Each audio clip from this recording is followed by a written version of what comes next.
존경하는 백승주 의원님 질의해 주시기 바랍니다. 위원장님 질문 드리기 전에 의사진행 발언 좀 하겠습니다. 의사진행 발언이요? 예. 제가 자료 요구를 했던 부분이 가장 핵심적인 사항이 율촌 로펌의 자문 활동을 한 내용 굉장히 중요합니다. 그리고 LIGNX 수원의 자문 활동 내역을 자료를 요구했더니 그쪽에다 물어보라는 겁니다. LIG에다 물어보고 또 율촌에다 물어보라는 이런 불성실한 자료를 제출했어요. 지금 오늘 동료 의원이 질문하니까 LIG에서 자문해서 이런 좋은 일을 했고 율촌에 이런 좋은 일을 했다는데 자료 요구로는 전혀 지금 율촌에 물어보고 LIG에 물어보라 이렇게 불성실하게 자료를 제출한 이 부분에 대해서는 위원장이 강력히 경고를 좀 할 필요가 있다 생각하고 이 부분에서 좀 서면으로 자료 제출을 요구합니다. 이 자료는 왜 중요하냐면은 군의 재직 중에 지득한 군사 기밀 또 정책 자료들이 자문활동, 상업적 활동에 활용됐을 가능성을 점검하고 검증하기 굉장히 중요하기 때문에 자료 제출을 다시 한번 요구드립니다. 오늘 오전 중에 좀 제출을 부탁드립니다. 네, 질의해 주시기 바랍니다. 예.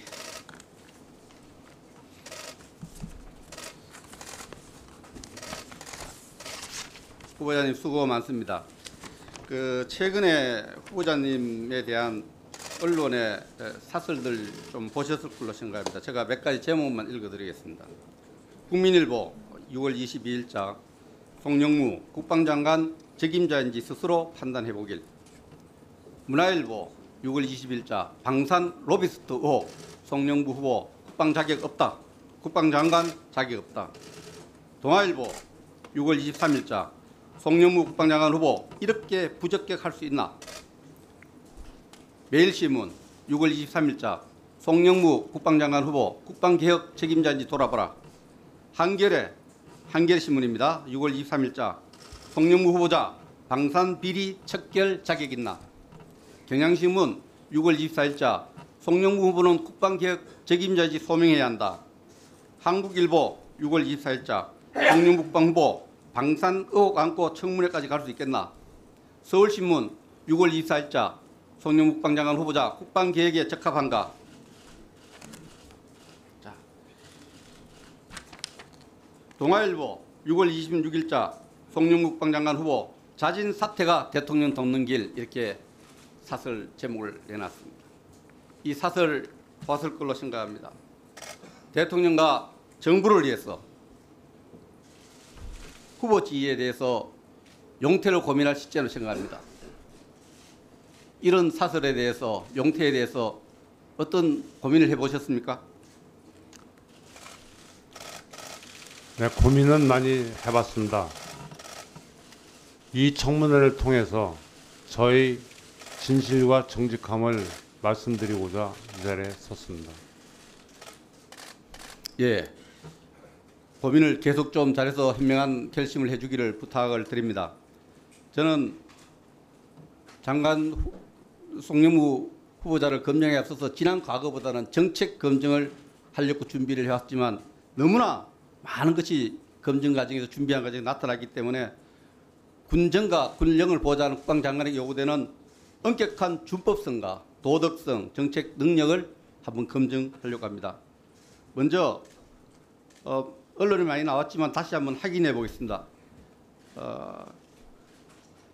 율촌과 국방과학연구소의 겸직 문제에 대해서 좀 확인할 것이 있습니다. 자료 한번 보십시오.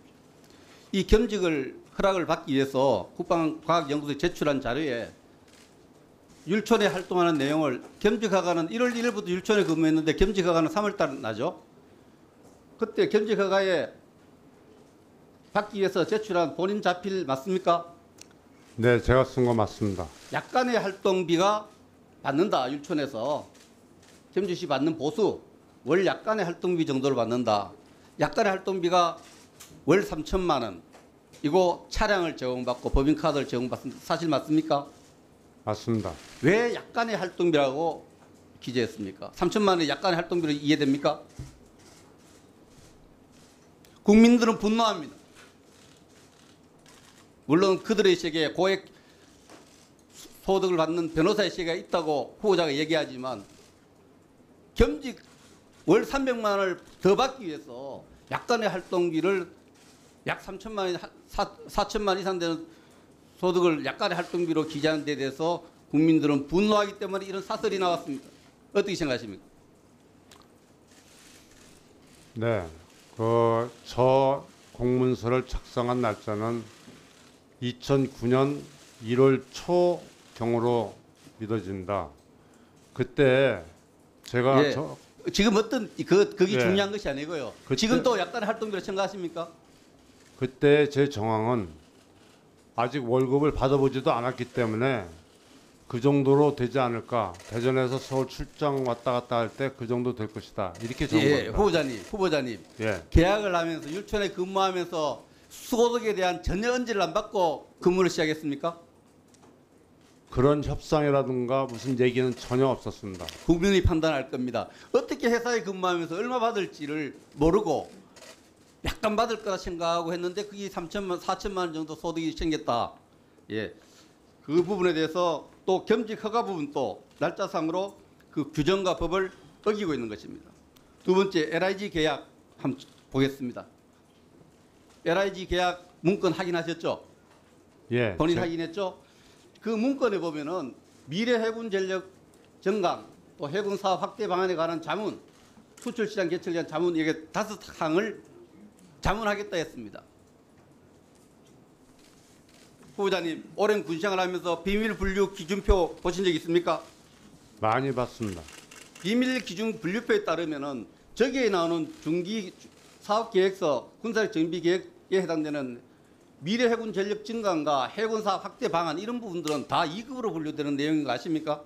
알고 있습니다. 그 부분을 엄격히 통계에서 썼다고 주장하시겠지만 그 지득한 내용이 직간접적으로 자문 활동에 사용됐다는 합리적 의심이 듭니다. 그렇지 한 않습니까? 번도 그 분야는 언급을 하지 않았습니다. 잠수함에 한해서만 했습니다. 잠수함 또 중장기 건조 계획과 기술 이런 부분들이 다 군사 기밀에 해당된다고 생각합니다. 한국 잠수함에 대해서는 아닙니다. 잠수함 인도네시아 수출할 때 그때 계급과 직책이 뭐였습니까? 애초에 인도네시아 수출 잠수함 그 사업에 대해서는 인도네시아 해군 측과 제가 총장 아니, 때 본인의 얘기를 역할이 했습니다. 뭡니까? LIG에서 말입니까? 인도네시아에 잠수함 수출할 때 본인의 역할이 무엇입니까? 그러니까 총장 때도 역할을 했고요. 그 네. 말씀드린 겁니다. 그 부분을 조금 전에도 계속해서 율촌에 자문했다는데 그 부분도 검증이 좀 필요한 부분이라 생각하고 충분히 해명이 안 된다고 봅니다. 역할이 제한됐을 거 생각하고요. 그 율촌과 계약할 때 고용계약서 채용 안 했죠? 안 했습니다. 아마 이 근로기준법에 따르면은 3억의 소득을 받으면서 근로계약서를 채용하지 않은 것이 법에 충돌한다는 거 아십니까? 저는 모르고 있습니다. 지금 제가 볼 때는 공무상 취득한 기밀을 사용할 가능성, 군사 기밀을 사용할 가능성, 겸직하게 되는 게 충돌 문제, 율촌과 고용계약 이런 문제들은 모든 현역은 실질적으로 다 충돌하고 있기 때문에 이 준법 정신을 보고 우리 국방 장관 네, 마무리해 주시기 바랍니다. 고민을 해야 된다고 생각합니다. 네, 백승주 의원님 수고하셨습니다. 다음은 존경하는 김병기 의원님 질의해 주시기 바랍니다. 예, 장관 후보자님.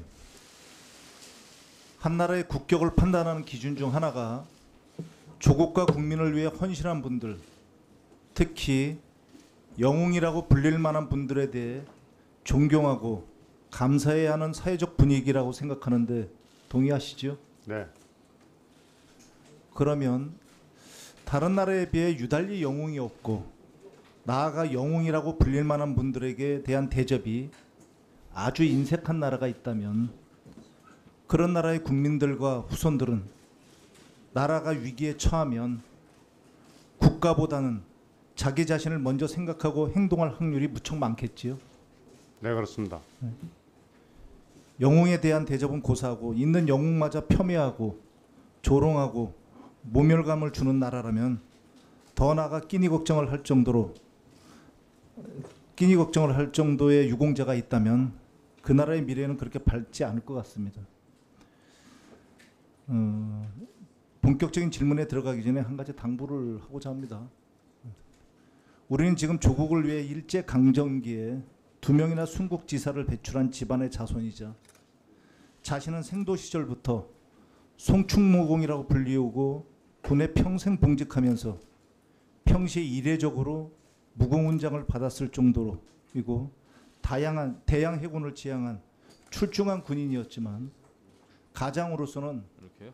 어쩌면 가장 불행했었을 한 영웅의 청문회를 진행하고 있습니다. 후보자가 잘못한 것은 청문위원들이 가혹할 정도로 철저하게 검증하고 따져야 하는 것은 당연할 것입니다.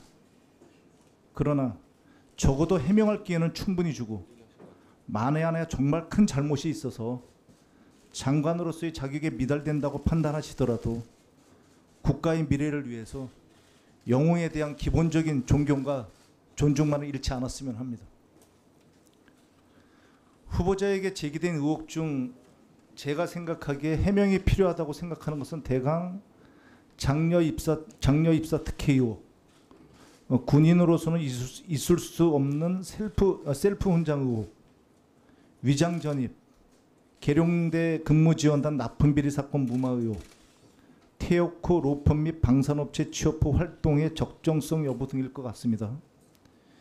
여기에 대해서 앞서 존경하는 우상호 의원님께서 전체적으로 잘 짚어주셨습니다만 좀 더 하나씩 좀 자세히 좀 짚어보고자 합니다. 먼저 장녀의 그 ADD 취업 특혜 의혹 사건입니다. 장녀가 08년 2월 16일 삼성 SDI에 근무하다가 ADD에 07에 입사를 한 적이 있죠. 네. 근데 이게 왜 문제가 됩니까? 모르겠습니다. 후보자는 서해 연평해 전 유공으로 충무 훈장을 받은 영웅으로 국가유공자이죠. 네. 국가유공자는 관련 법령에 따라서 자녀가 공무원 시험이나 공공기관, 공기업 시험에 응시할 때 5%의 가산점을 받도록 돼 있다는 사실을 알고 계시죠? 저는 몰랐었는데 이번 기회에 알게 됐습니다.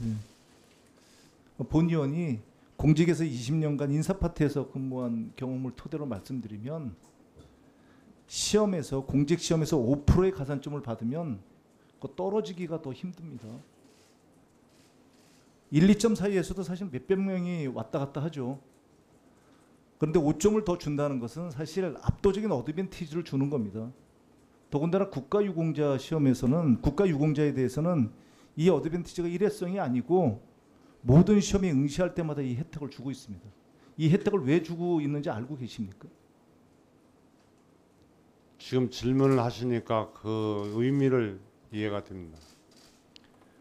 제가 좀 말씀을 드리면 이런 규정을 굳이 법령에 두면서까지 국가유공자에 대해서 자녀와 국가유공자 본인과 본인은 10%입니다.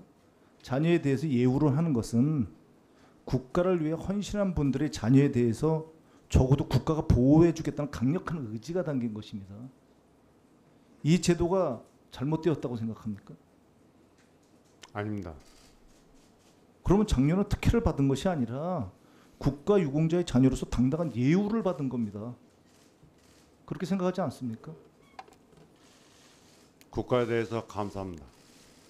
그런데 송 후보자가 이 해명한 거를 보면은 조국을 위해 헌신한 보답으로 자녀가 국가유공자가 되었다고 당당하게 해명을 하지 않고 있습니다.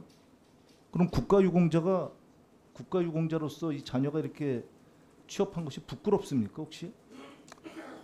부끄럽지는 않은데 그러한 그 혜택이 있었다는 것은 이번에 통해서 알았기 때문에 미처 생각할 겨를이 없었습니다. 아니 따님에 대한 그 국가유공자 대우가 문제가 있다면 국가를 위해서 희생한 많은 다른 유공자들과 유공자들 자녀들도 특혜를 받았다는 뜻이 되는 겁니다. 그런 게 있을 수 있습니까? 있을 수 없다고 생각합니다. 있을 수 없으면은 그걸 대표해서 지금 다른 분도 아니고 국방부 장관이 되시고자 하시는 분이라면 본인의 따님의 문제가 아니라 전 국가 유공자들을 대신해서라도 당당하게 말씀을 하셔야죠. 네, 알겠습니다.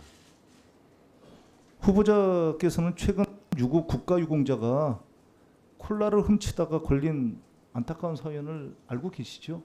네, 신문에서 봤습니다. 이 사건은 저는 그렇게 생각합니다. 우리나라가 국가 유공자에 대한 예우와 지원이 얼마나 인색하고 인색한지 단적으로 보여주는 참 안타까운 사건이라고 생각을 합니다. 그러면 적어도 송 후보자님의 따님께서 ADD에 입사할 때까지 입사는 적어도 특혜는 아니네요. 그죠? 아닙니다. 그죠? 다음은 ADD 재직 기간 10년 중에 그 과도한 휴가 휴직 논란이 있습니다. 그죠? 네, 그 참모총장 따님으로서 엄청난 혜택을 받았다. 신문에서 이런 일이 있을 수 있는 굉장히 자극적인 겁니다. 사실 자녀 특혜, 자녀 입사 특혜라든지 자녀가 특혜를 받는다는 것이 우리나라 사회에서는 대충 보니까 10년